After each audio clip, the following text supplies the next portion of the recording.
这个孔官，看来刘德昭是铁了心要将这3个百姓屈打成招了。主子，我实在看不下去了，我必须要阻止他们。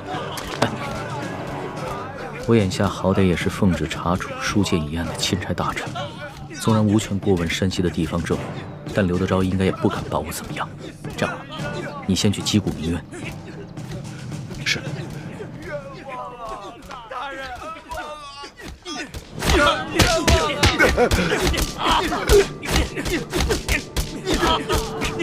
大人，你干什么呢？要干什么？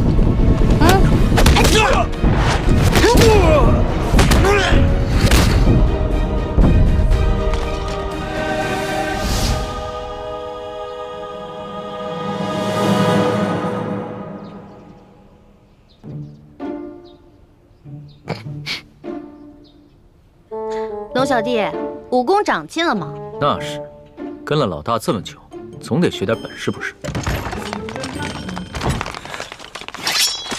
干什么？你们干什么？我们家大人奉旨前来山西查案，还不赶紧让你们巡抚大人出来迎接？你们真是钦差大人？圣旨在此，还有假吗？喂，一道圣旨这么威风啊！老大。这个代表着至高无上的皇权。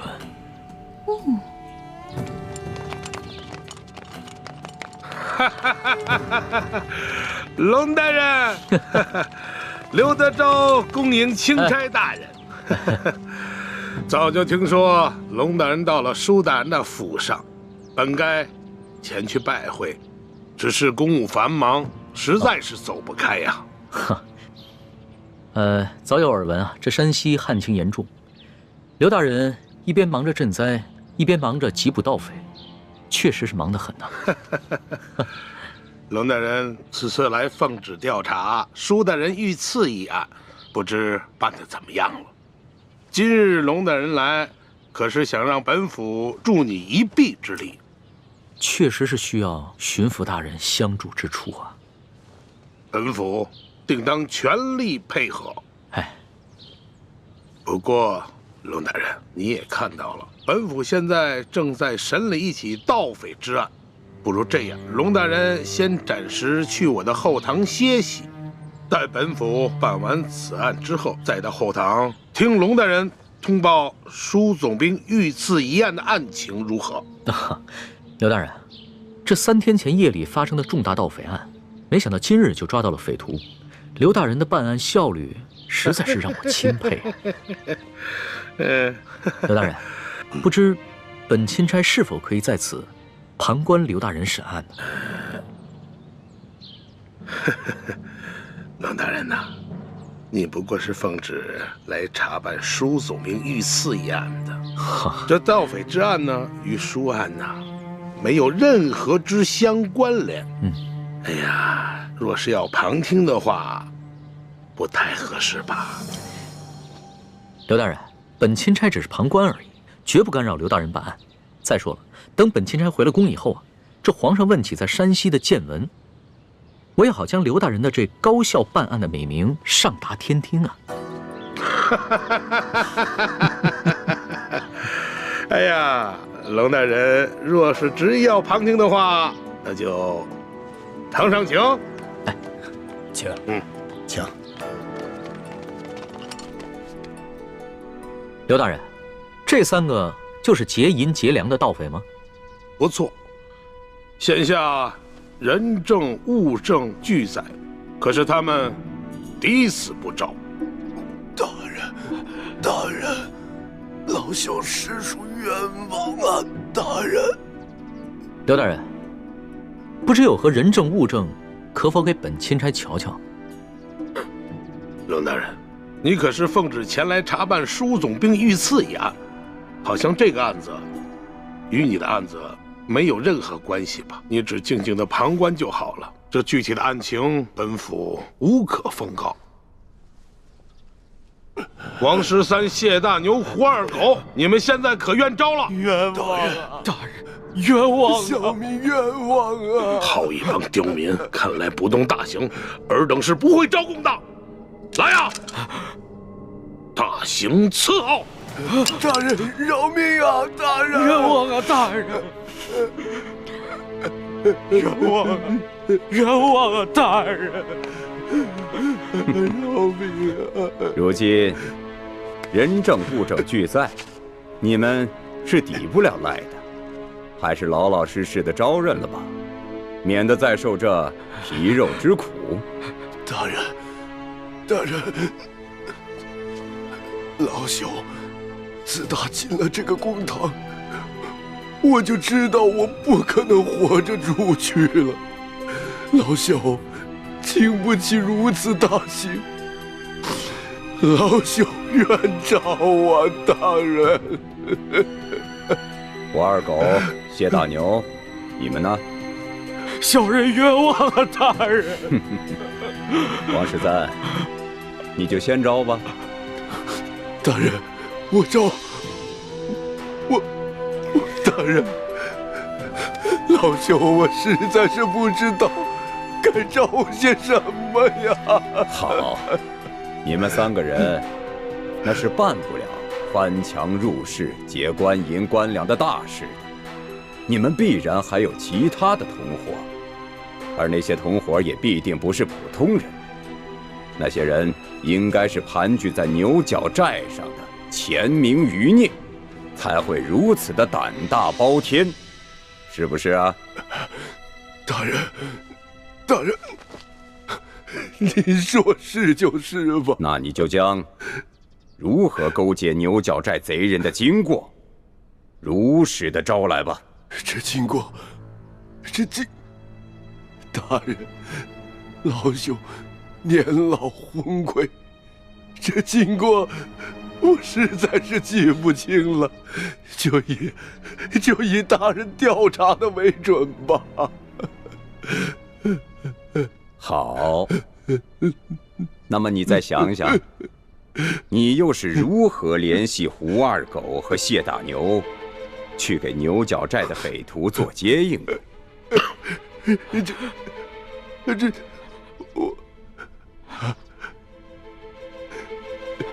这位老伯，你我素不相识，你要认罪是你的事，可不能胡乱拍咬我们呢。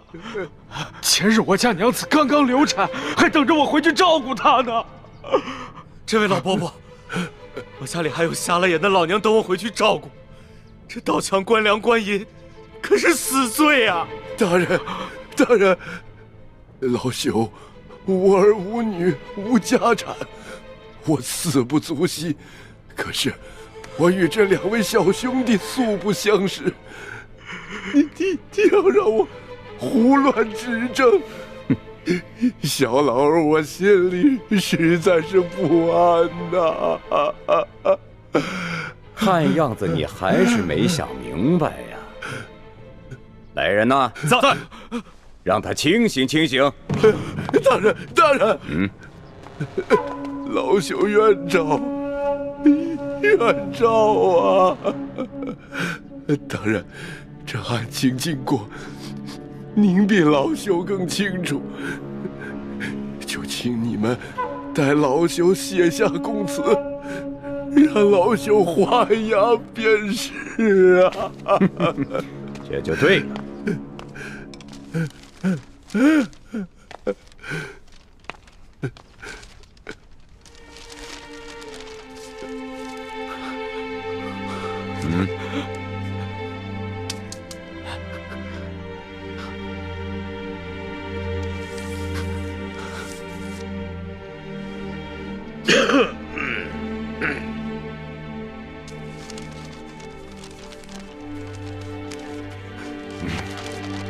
来人呐，在，把王13押下去。是。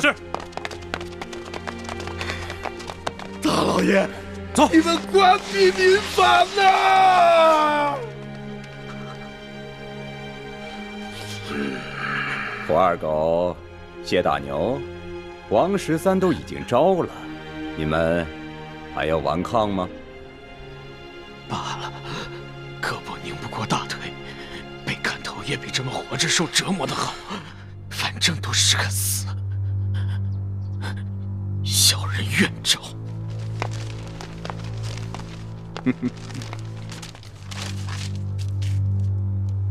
有劳大人转告小人娘子，小人不能陪他白头到老了，让他自行改嫁吧。你就放心吧。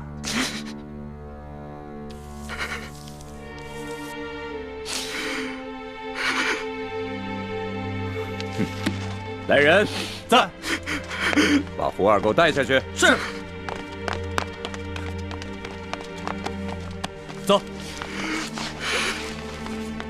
哎呀，谢大牛，就剩下你一个人了，怎么着啊？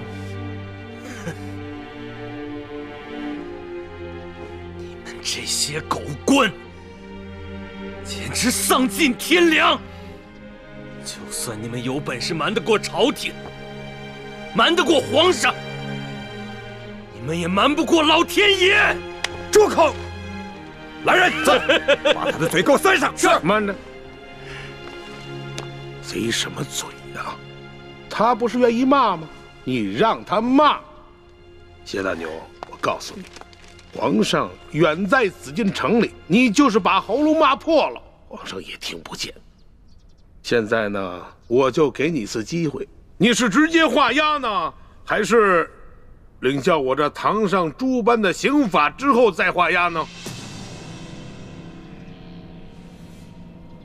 狗官，你不得好死！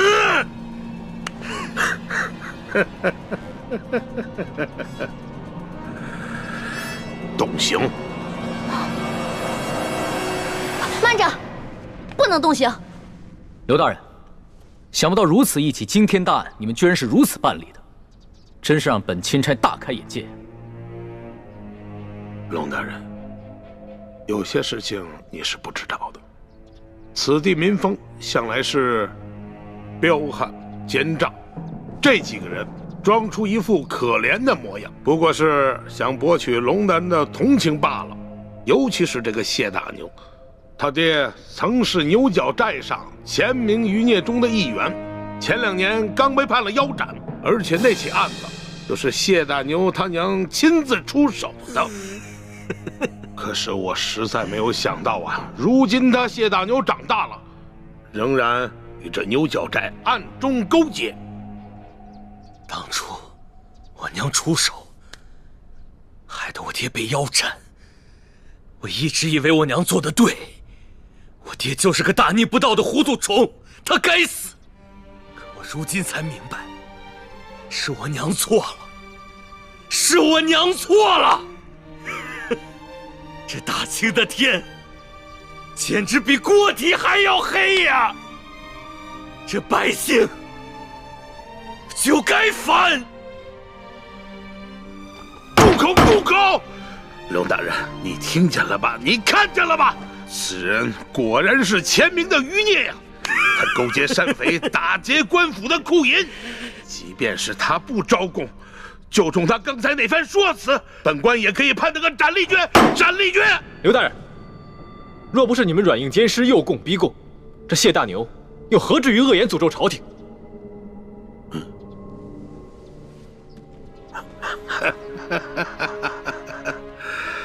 龙大人啊，这2位，一个是您的贴身丫鬟，一个呢是您的贴身护卫，算起来也是您的奴才。可是你今天看看，他们2个竟然敢在公堂之上对本府出言不逊。龙大人，你平时对你的手下是不是未免太放纵了一些啊？刘大人，这公堂之上虽应分尊卑，但更应该论国法。你这个审案的手段，的确让人无法苟同啊！哼，龙大人，这说起来，你虽然乃是一个奉旨办案的钦差，不过是官拜5品，比起我这2品的大员来说，似乎是还低了这么几级吧。而且这圣旨上写的是明明白白，你龙大人是来办理舒总兵遇刺一案的。龙大人啊，你这干涉我地方的刑案，恐怕是不合体力吧？刘大人，下官的官职是比你低，可是你就不怕下官回了京城以后，向皇上交旨之时弹劾你吗？龙大人，皇上虽然年少，但他却是圣明的天子，我想他不会听一面之词的。龙大人啊，你这一路辛苦了，我看还是到后堂先歇息吧。待本府审完这起案子之后，再同你好好交流交流同僚之谊吧。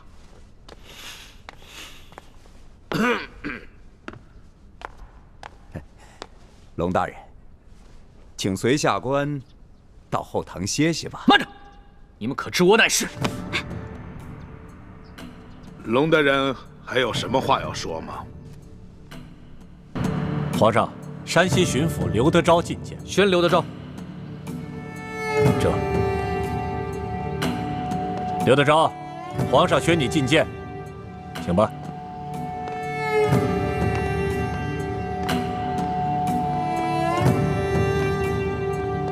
刘德昭，还不赶快跪下拜见皇上？山西巡抚刘德昭叩见皇上。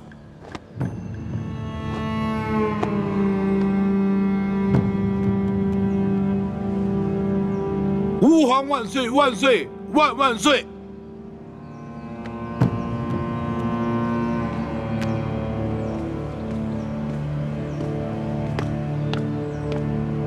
刘大人，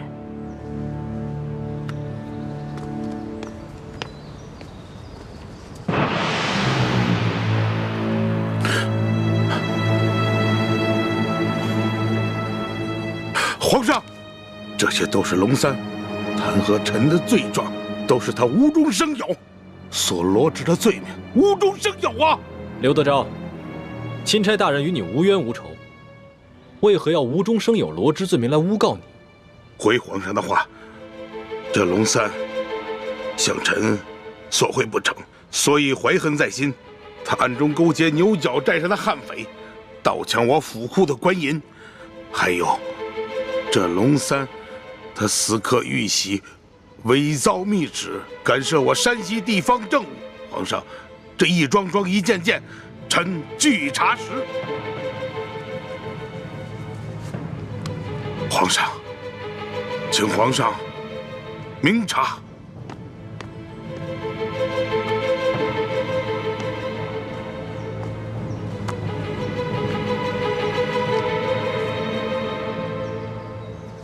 刘德昭，臣在。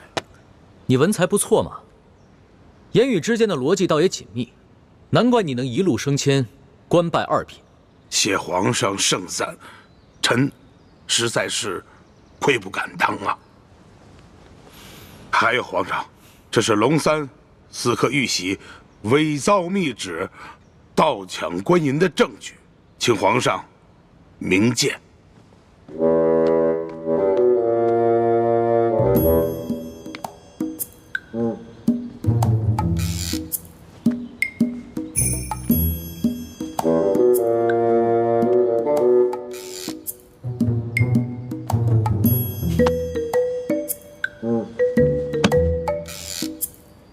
没错，这个玉玺和密旨都是假的。皇上，除了这些物证以外，臣还有人证。此人证乃是山西总兵书监大人府上的管家，他可以作证。这龙三在借住书府期间，曾经率领手下乔装改扮，勾结山匪盗抢官府库银。如果皇上想亲自预审此案的话，可召此人进宫质询，此案可立百于天下。不必了，这儿有3个人证，个个都比你那个书府的管家重要。他们每一个都能证明这龙三假传圣旨，伪造玉玺，乔装改扮盗抢官银，甚至还谋害朝廷命官，杀了你手下一员姓杨的参将。吾皇圣明啊！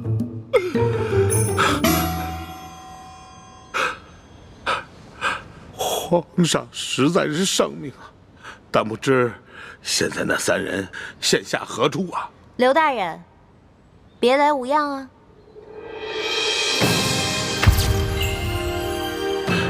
皇上，此女子乃是龙三的贴身丫鬟呀。刘德昭，我也是证人之一，你可还记得我？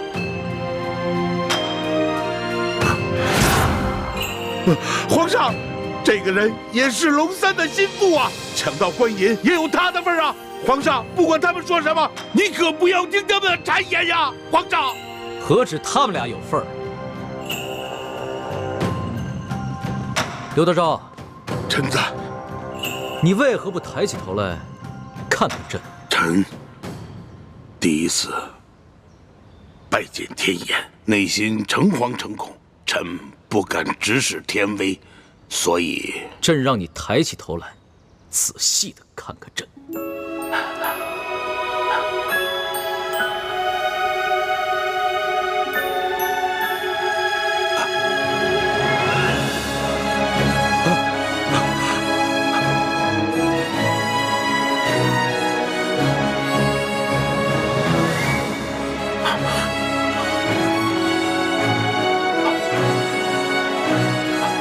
皇上，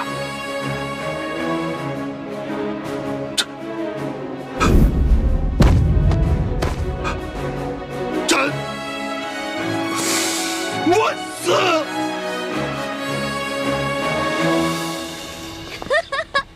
真的特别好笑，太好笑了。是说姑娘啊？后来呢？后来那个刘德昭又怎么样了？后来那个刘德昭啊，吓得都不敢说话了，这身子就跟弹琵琶似的，一直抖。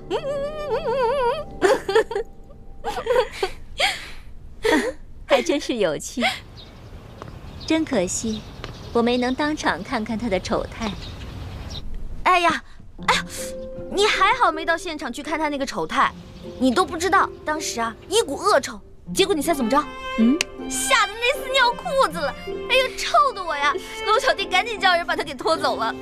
真是没想到，那个刘德昭当初在山西作威作福不可一世，原来这么脓包啊！可不嘛，你都不知道，被拖出去的时候，那厮吓得都不敢说话了，那眼睛是往上翻的，然后吐着白沫，就这样，基本就这样的。这永乐斋这么热闹啊！皇上吉祥，皇上吉祥。臣参见皇上。哎，不必多礼。这个永乐斋啊，是紫禁城里边最自由、最轻松，也是最开心的地方，大家随意就好了。一欢呐，一欢，你可真是朕的开心果啊！朕每次一见到你，一见到你的笑容，听到你的笑声，就觉得浑身神清气爽，心里充满了阳光。龙小弟，你可是堂堂的皇上，你怎么能学别人听壁角呢？朕还用得着听壁角啊？你这个声音啊，隔着院墙都能听得见。这么看来，你这脚是不疼了？脚是不疼啦，不过走起路来还是会一瘸一拐的，特别不好看。哇，你也注意起走路的姿态了。你以前走路的时候，那可是风风火火、连蹦带跳，没一个样子的。哪有？皇上，再过几日，便是陈王母的忌日了。臣想带着臣妹去京郊永福寺为王母祈福上香，还望皇上恩准。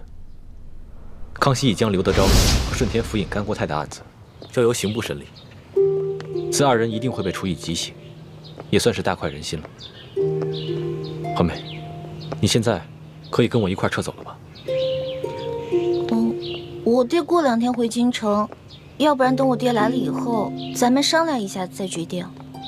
义父说过，明珠谷以外的一切行动交给我来决定。可是，怎么，你又变卦了？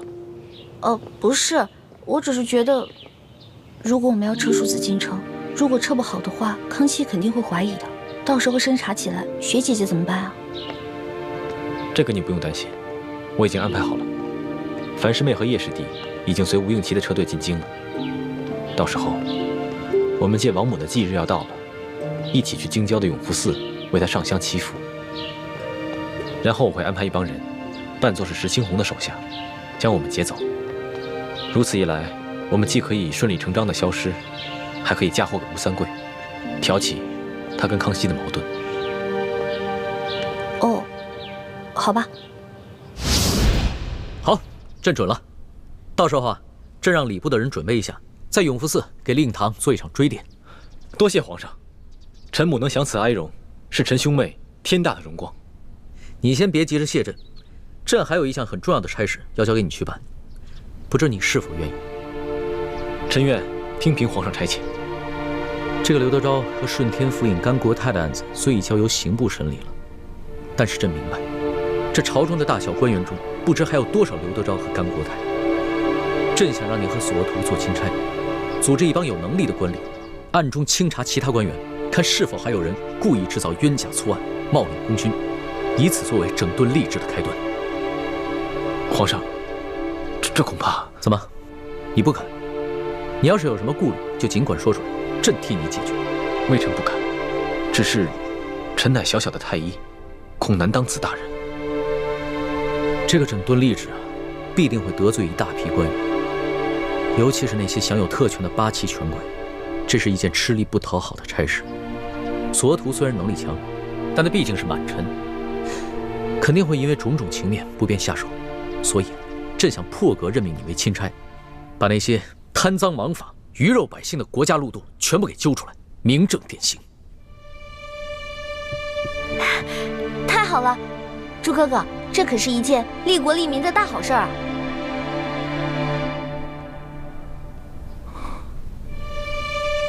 李爱卿，朕思前想后，这满朝文武，只有你最能堪此重任。第一，你没有盘根错节的裙带关系，背景干净；第二，你文武双全，办事能力强，而且还不怕有人买凶暗杀你；第三，也是最重要的一点，你不贪图荣华富贵，心中藏着天下百姓，肯为他们牺牲。锦清，你可愿意？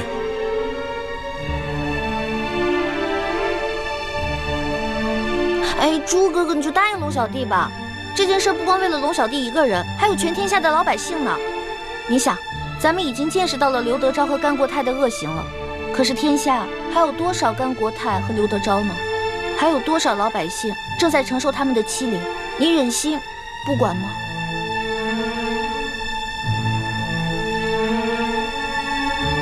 微臣遵旨。太好了，我就知道朱哥哥不会让我失望的。大师兄，如此一来，你和小师妹要撤出紫禁城的计划，怕是要推迟了。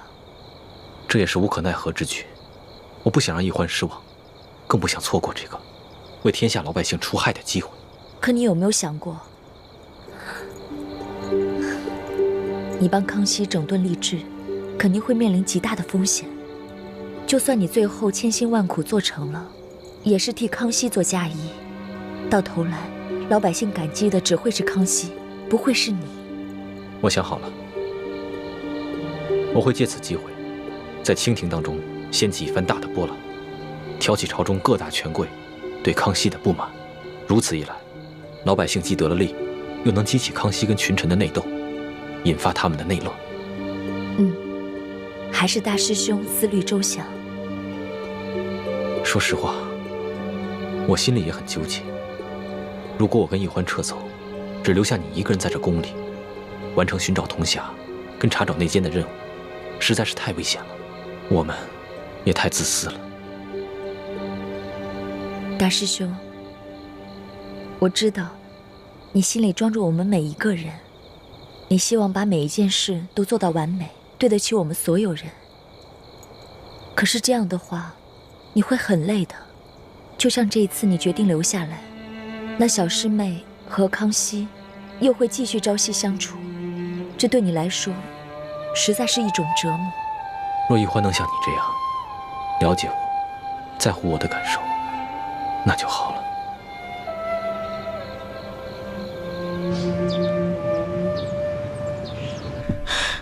皇祖母，皇上对这李氏兄妹是越来越好了，居然让礼部尚书以朝廷的名义在永福寺，在他们的王母继承进行追祭，这可如何是好？哎呀，山雨欲来风满楼啊！皇上这是有所动作了。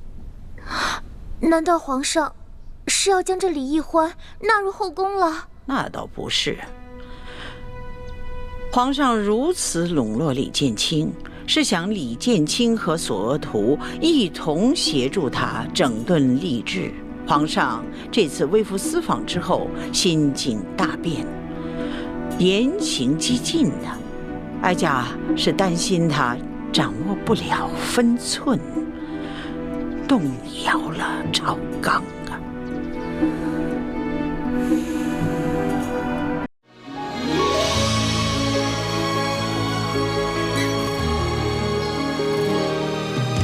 骑过的星辰如马，画不穿雨中的他。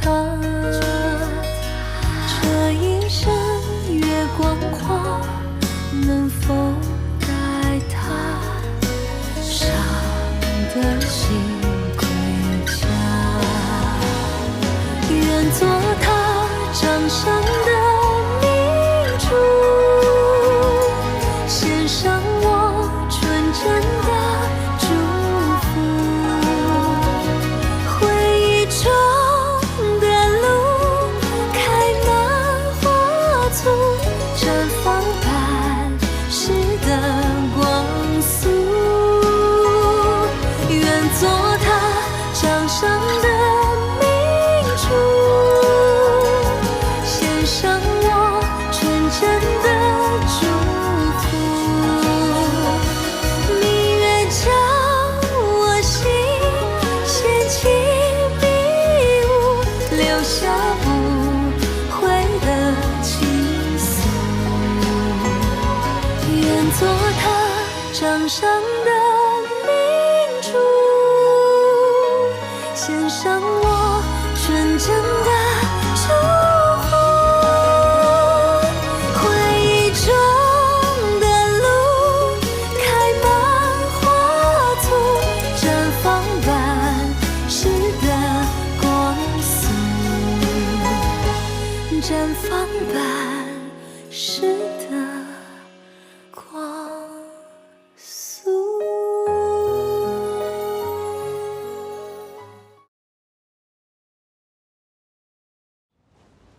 启禀太皇太后，臣父已给微臣在滇都定下了一门亲事。啊，哀家还想将一个格格许配给你，不想你已经定亲了。哎，这样也好，免得你父王埋怨哀家，将2个儿子都招了女婿留到京城，让他在身边都没有一个继续孝敬的人了。多谢太皇太后垂爱，是微臣无福，微臣一家都特别感恩朝廷的关怀。请坐吧。谢太皇太后。哎，哀家虽然老了，但是并不糊涂。哀家知道平西王对大清是忠心耿耿的，所以你一到京，哀家就想召你来见见。太皇太后和朕呢，还特意为平西王准备了一份厚礼。来人，将礼物拿上来。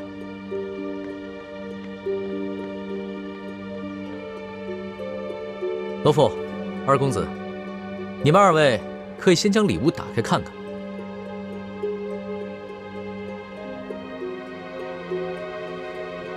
臣遵旨。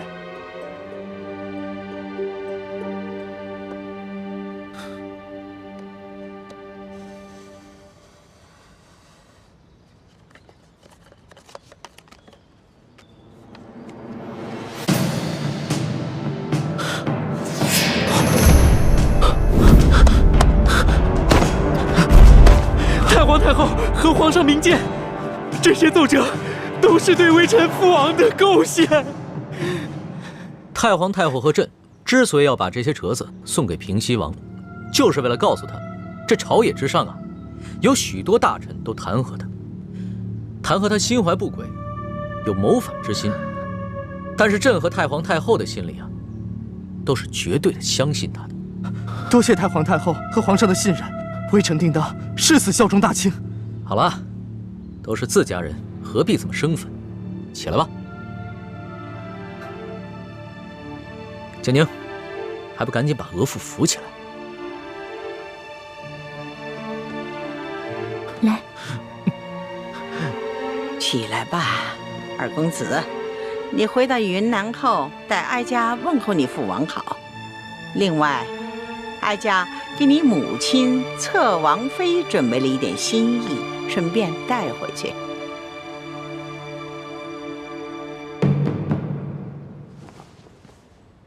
微臣代母亲多谢太皇太后恩典。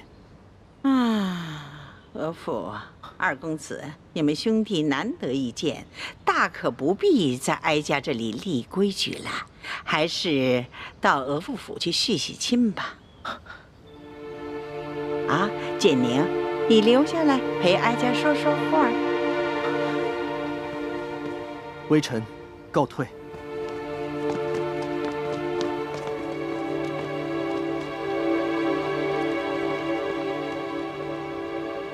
皇额娘，唉，当初先帝要把你嫁给吴应熊，哀家本来是不同意，但是谁叫你是爱新觉罗氏的子孙呢？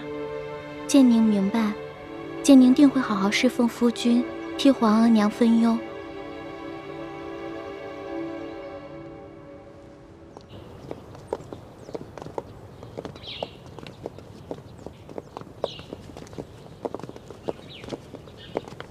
怎么了？是不是脚伤又犯了，开始疼了？没有。那你怎么突然之间心事重重？心里想什么呢？我是刚才见了建宁公主，她本来是长公主，何等尊贵啊！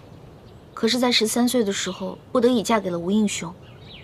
你看，她在太皇太后面前都变得小心翼翼、谨言慎行的，可见这些年来，她一定过得很辛苦、很煎熬。这有什么？身为皇家子弟，又有哪个人过得不辛苦呢？你想想这，也是13虚岁就已经大婚了，这些年在宫里，哪一天不是谨言慎行的？直到遇见了你，朕的日子才变得有趣了一些。龙小弟，其实我有点害怕。害怕？怕什么？太皇太后，我看他老人家对你挺好的呀，知道你爱吃点心，还赏了你一盒桂花糕呢。太皇太后跟你不也重重赏了吴家二公子？但是，原来你说的是这个呀。这个吴三桂啊，是朝廷的心腹大患，朕和太皇太后也是逼不得已的。你又不牵扯政事，也不必别人家头疼，你就跟着犯晕呢。龙小弟，我有一种感觉，平时没人的时候，你在我面前就是我的龙小弟。我觉得我离你特别近，我们很亲近，但是一旦有别人在，你就是皇上，那个时候我就会觉得我们两个之间的距离其实好远好远的。其实你说的这种感受，朕明白，但是朕没有办法。身为皇帝，就是不能和任何人太亲近，不能让别人把自己看得太清楚。否则的话，只会被臣子拿捏得死死的。你已经是这个世上离朕最近、把朕看得最清楚的人。那会不会有一天，太皇太后或者是你，因为这个砍了我的脑袋呢？你这个小脑瓜子，天天想什么呢？老咒自己被砍头。放心吧，朕是和你拜过把子的，说好了要同甘共苦、生死与共的。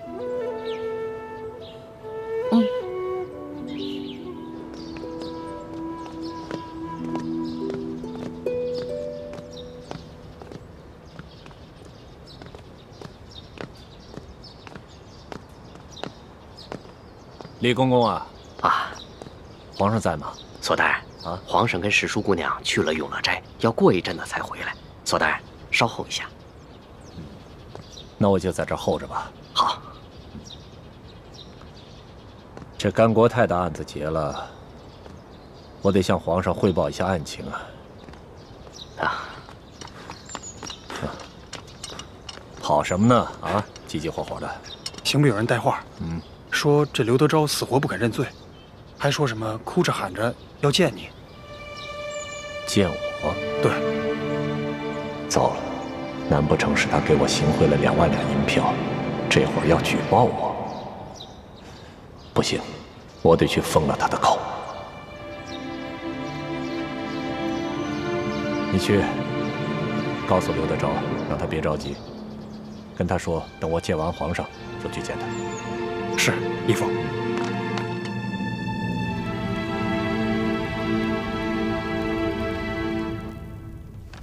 刘德昭，快起来！索大人到了。带去。刘德昭，你到底还有什么事想见本官啊？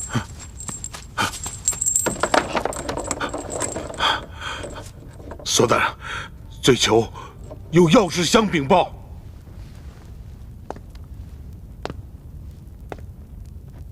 你到底还有什么事啊？啊？索大人，罪囚知道，我这次犯的可是杀头之罪啊！可是我仍然想戴罪立功，想换取我那继室夫人秋敏，还有她腹中胎儿的2条性命啊！索大人，你呀，你想的挺美的，你还没想明白呀？自己犯多大的罪你没数啊？啊？索大人，刘德昭。你犯的是诛9族大罪，现在新上任的山西巡抚已经将你的继室裘敏，还有他的弟弟裘贵、一干人等全部捉拿了，不日就会押解进京，跟你一起当街问斩。索大人，我知道，我知道，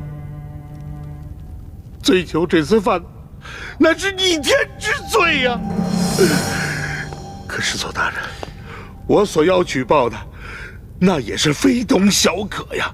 是关于丽妃娘娘的一个秘密，对于皇后，还有索大人，乃至和盛里整个家族。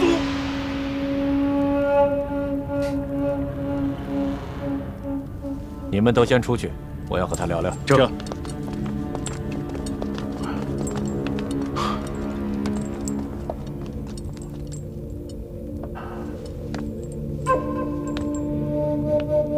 刘德昭，你想好了？若你举报之事确有价值，那本官可以保证，把你夫人裘敏和她腹中的胎儿保下来。这大人呐，我会啊！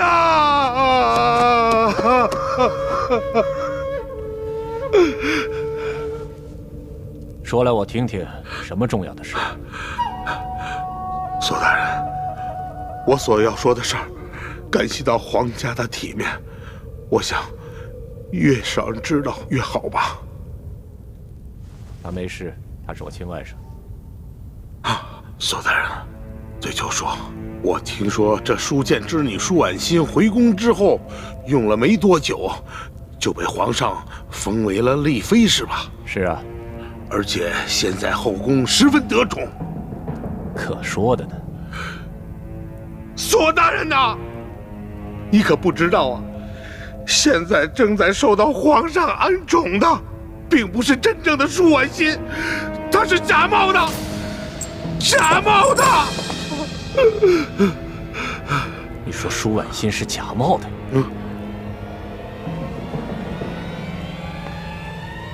这个丽妃娘娘是个假丽妃。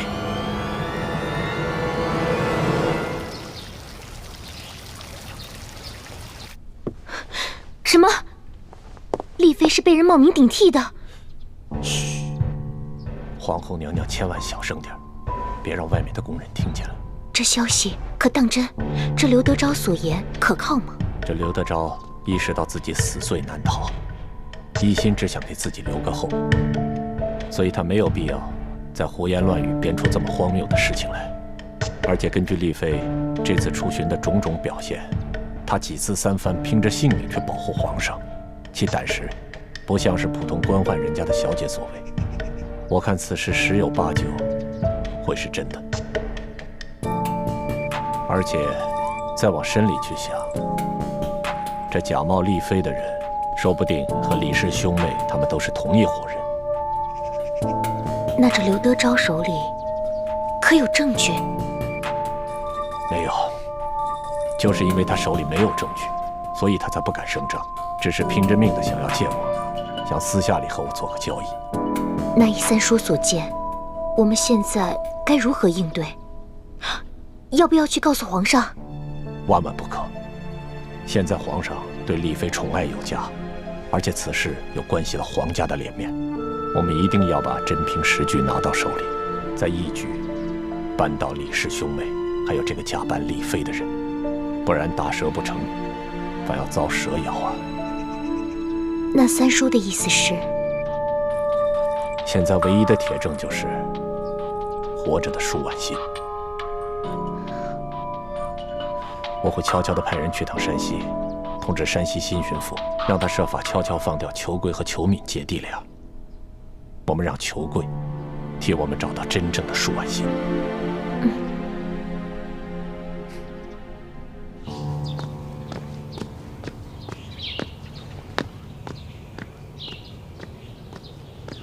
拿菜。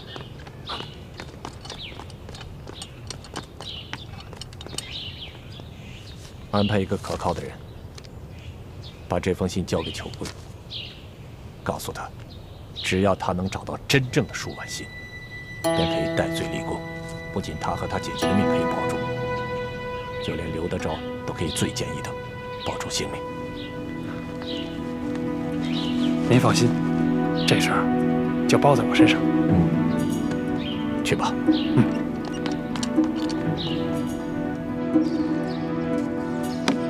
拿去抹药吧。这。李太医，李公公。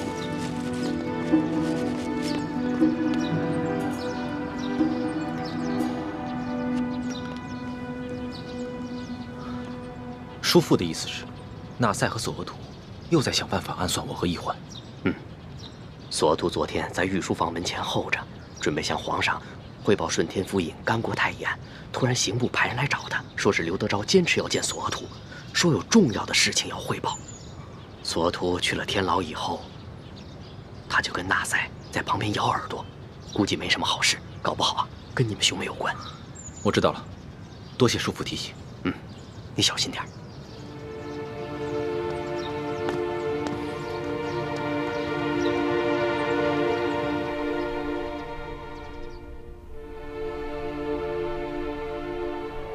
大师兄，我怀疑刘德昭他把我假冒舒婉心之事通给索额图了。索额图早就怀疑我跟奕欢另有图谋，如今他肯定怀疑我们三个是一伙的。他眼下不动声色，只是因为除了刘德昭所言，他别无证据。可此事事关皇室颜面，他一定会派纳赛去追寻舒婉心的下落。如果真让他找到舒婉心，那我们就麻烦了。你放心吧，我已经派人去给孟祥和送去了消息，让他和舒婉心一定要小心隐藏行踪。有劳李太医。丽妃娘娘客气了。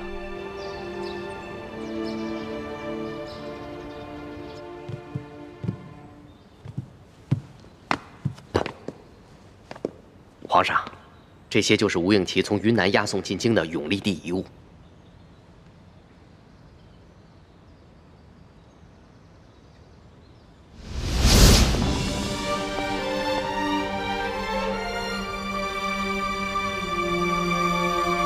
台上跪着的那个男人，还有他旁边跪着的那个女人，你好好的看看他们，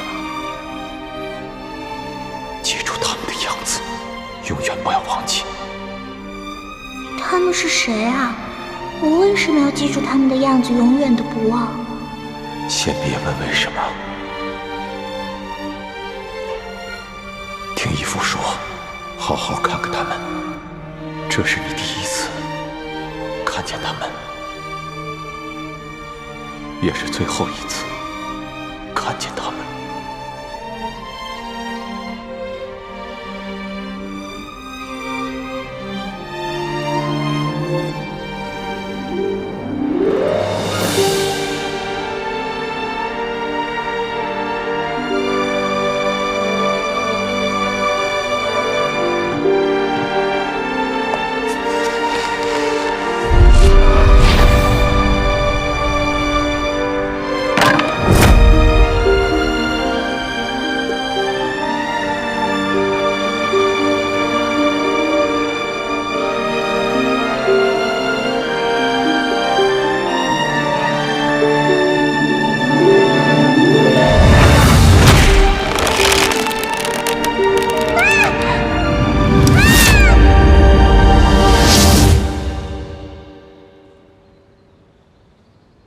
老大，想什么呢？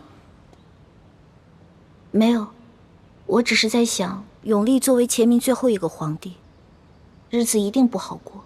他在被平西王绞杀之时，又作何感想呢？还能作何感想？这亡国之君呢，不如丧家之犬。朕看了这些遗物，也很受震动。所以，朕一定要励精图治，造福百姓，绝不重蹈前明的覆辙。龙小弟，我相信你，你一定能做好的。不过，吴三桂他派人夺走了金钥匙，肯定没安好心，你自己得注意点了。相比于金钥匙的真正下落，朕更在意的是，如何以永历帝为镜，做一个真正的好皇帝。再说了，就算这金钥匙在吴三桂手上，朕也不惧，因为铜匣子在朕的手里，所以他就算凑齐了3把金钥匙，也是没用的。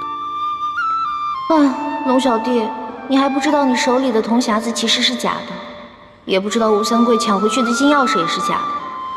真的钥匙已经落在朱哥哥手里了，否则你恐怕会寝食难安的。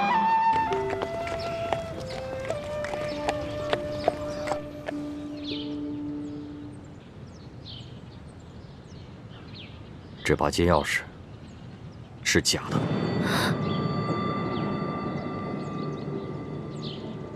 假的？不会吧，大师傅，你再认真看看。我是不会看错的。千影，你上当了。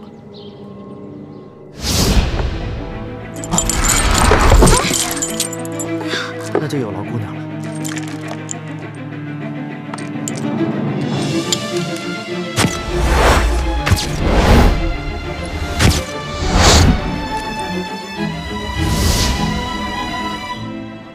师姐，你会不会被吴应奇那小子给骗了？不可能，吴应奇不知道金钥匙的秘密，他也不知道我接近他是为了金钥匙，所以他不可能放着一把假钥匙等着我去调包啊！你怎么能如此确定呢？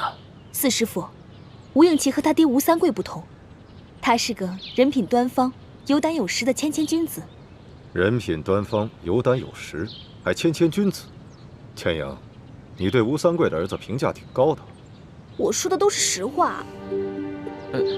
三师傅，其实樊师姐也没说错，这个吴应奇确实是温文尔雅、多才多艺，而且他一路上特别体恤下人，履行善事，而且面对强敌的时候也没有表现出什么懦弱畏惧。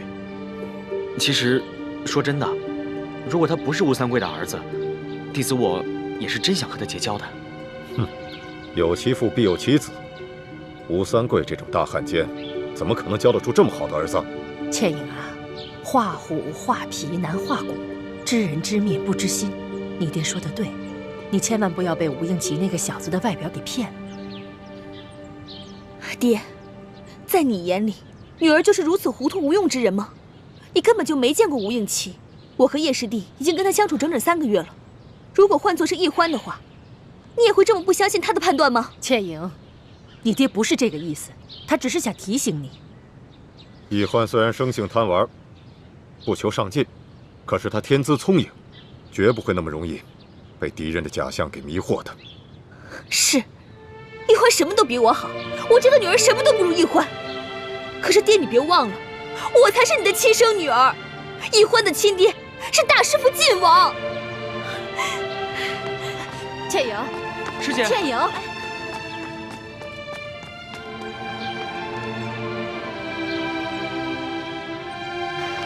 这孩子，你以后跟女儿说话就不能温和一点吗？难怪女儿怪你偏心。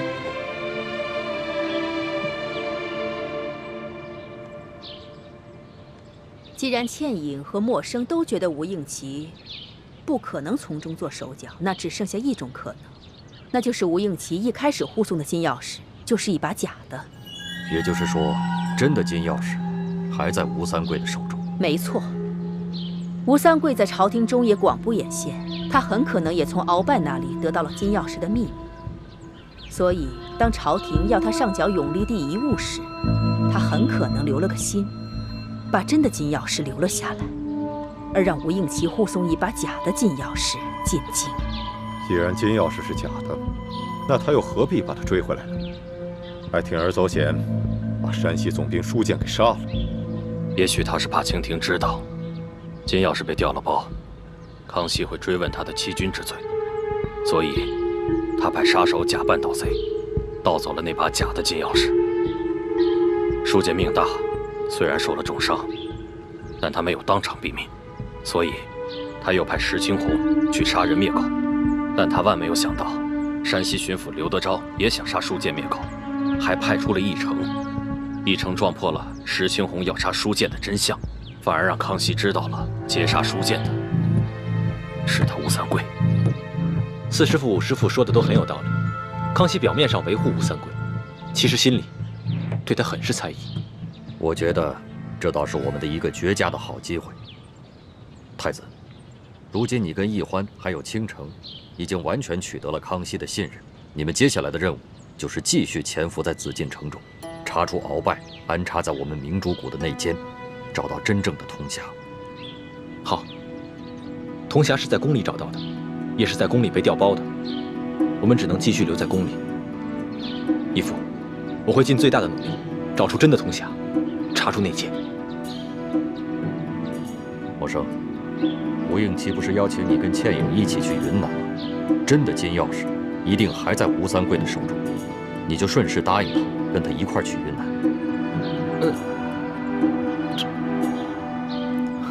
大师傅，你能不能换个人去啊？为什么要换人呢？你跟倩影搭档的不是很好吗？如果现在突然换人的话，难免吴应期会起疑心的。这个，弟子上次练功的时候不小心走火入魔受了伤，我想在京城多待几日，等养好了伤再去执行任务。走火入魔？来，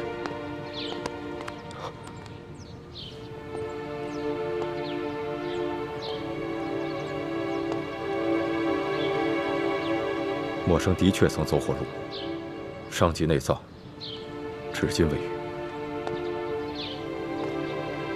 而且默生的肝气郁结，脏腑之中有一股抑郁之气。默生，你到底有什么心事？为什么好端端的练功时会走火入魔呢？弟子只是不小心受的伤，并无大碍的。来，默生，让爹看看。来。你干嘛打孩子呀？爹，三师傅都说了我已经走火入魔受了伤，你为什么还要打我？给我闭嘴！你怎么想的我不清楚吗？你必须跟倩影去云南啊！想借机在京城待着，门都没有。四师傅，叶师弟内伤未愈，想要留在京城也是情有可原的。太子，你别替他求情，他心里藏着大逆不道的心思，我要把他打醒。明章，四师傅，叶师弟的心病我知道，这是我们师兄弟之间的事情，就交给我们自己解决吧。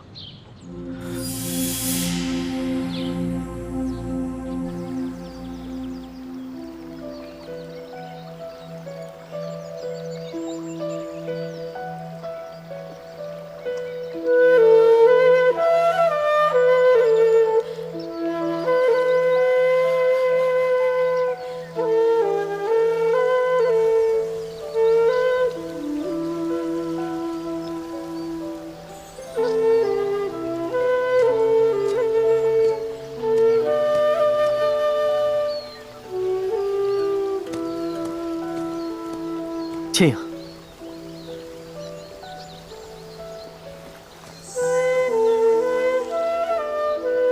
倩影，你怎么了？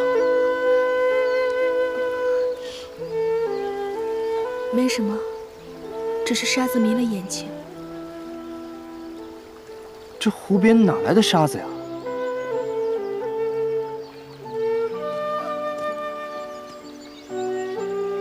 倩影，你是不是遇上什么不开心的事了？告诉我，也许心里会好受一些。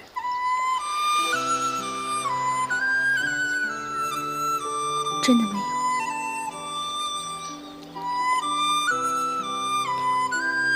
既然你不想说，那就算了。不过人生苦短，我们不应该再纠结那些不开心的事情了，好吗？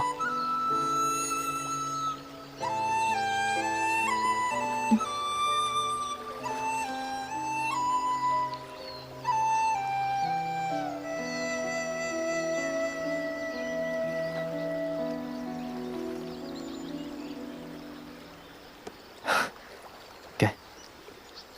这是什么？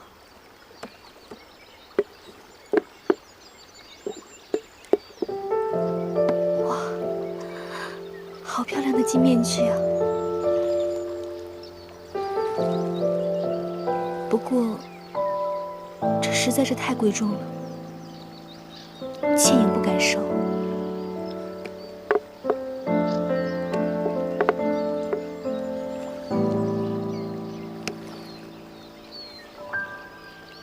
倩影，这金面具是我亲自设计、亲自监督工匠打造的。 你难道不喜欢吗？喜欢，可倩影真的不能收。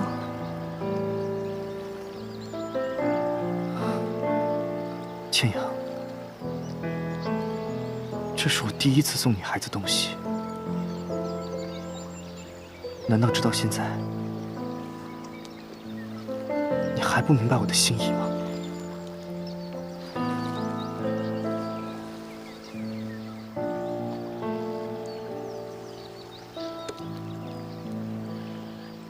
倩影只是卑微平凡的女子，承受不起公子如此的厚爱。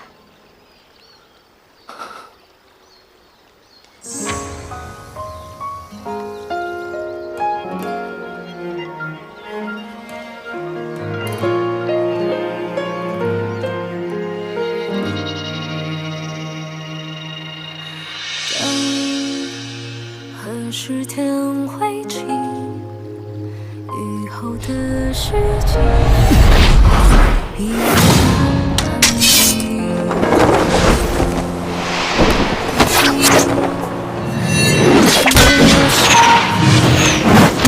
在思念湖畔回上几滴，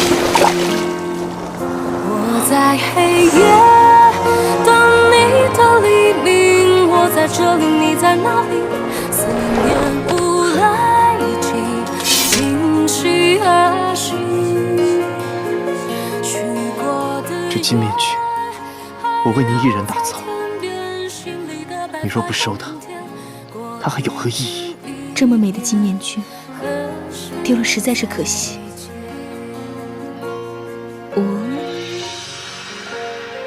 公子直接给我戴上吧。 好。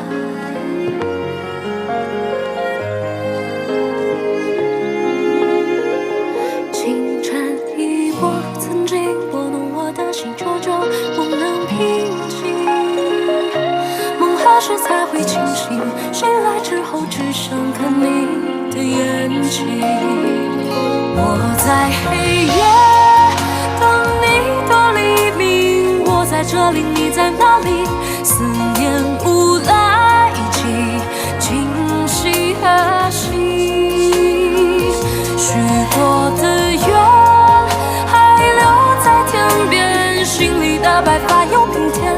过一天一年，何时再见？过一天一年，何时再见？叶师弟。 来，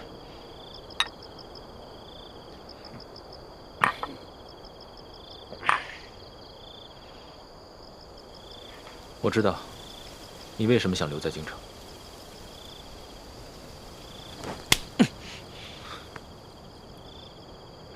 对不起啊，大师兄，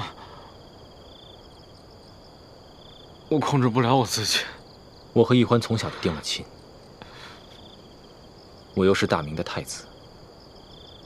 朱明联盟的核心，于公于私，你都没办法跟我抢易欢，所以你只能把你对他的感情埋在心里。以致抑郁成疾。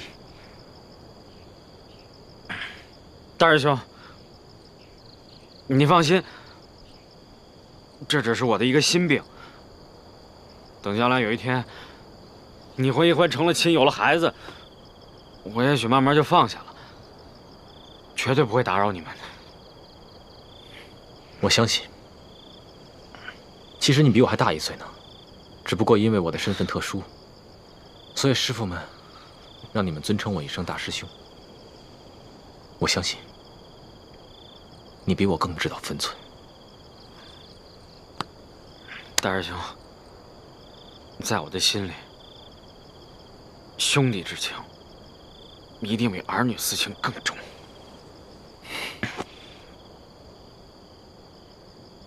但有一件事憋在我心里很久很久了，我不知道该不该跟你说。既然是兄弟，就应该无话不谈。我在山西照顾小师妹的那几天里，小师妹昏迷的时候，嘴里面一直喊着“朱哥哥，朱哥哥”，还有龙小弟，龙小弟。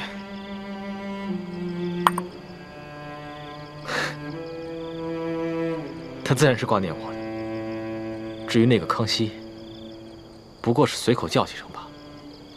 可是那天晚上，我照顾他一晚上，亲耳听见他只叫了7声“周哥哥”，但是却叫了76声“龙小弟”。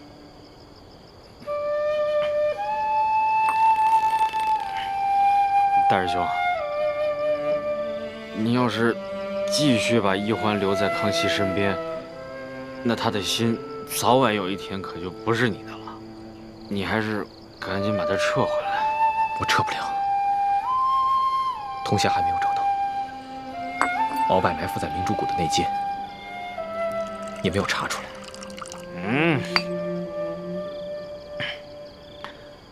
如果一欢做了大清皇帝的女人，你纵然光复大明成功了，有什么意义啊？光复大明是我此生最大的责任，可你却是我的命。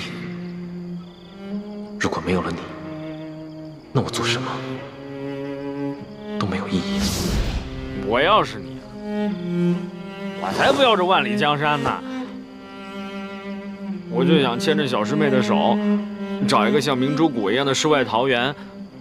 我天天变着法子的想怎么给她做好吃的，生一堆孩子，逍遥快活，一生岂不美满？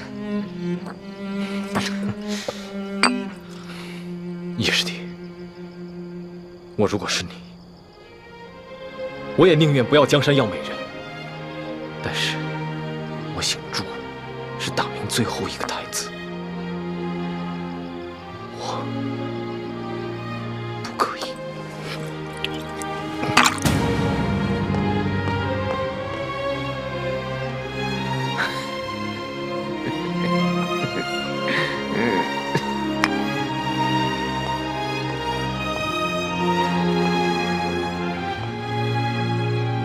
大师兄，若是小师妹做了大清皇帝的女人，你纵然光复大明成功了，又有何意义啊？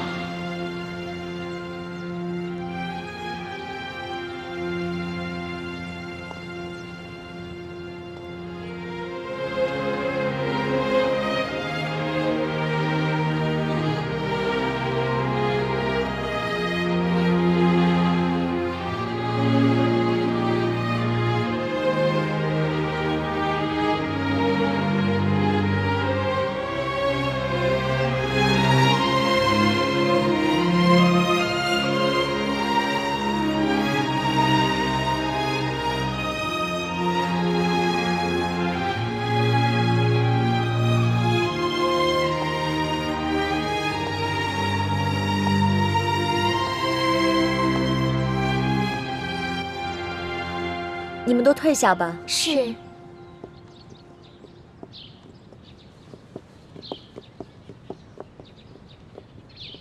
来，快坐下。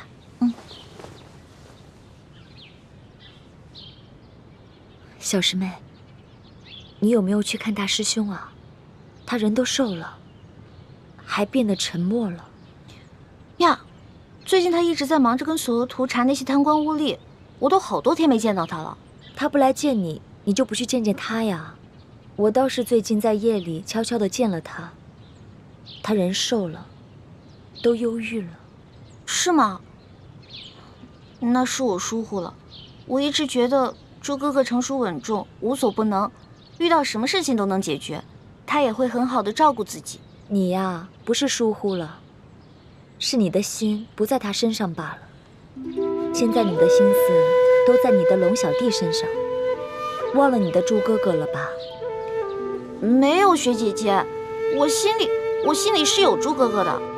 我知道你心里有朱哥哥，只是朱哥哥和龙小弟的位子不一样，对不对？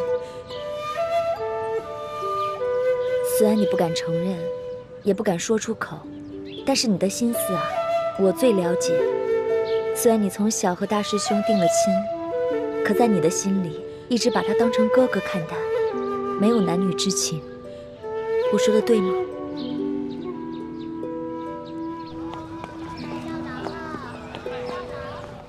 您来了，掌柜的，这具肝火明目的药材到齐了没有？都到齐了，全在后院。要不您自己去看看？好嘞，请。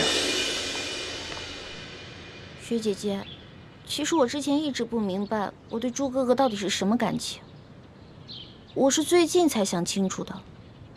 雪姐姐，你是怎么知道的？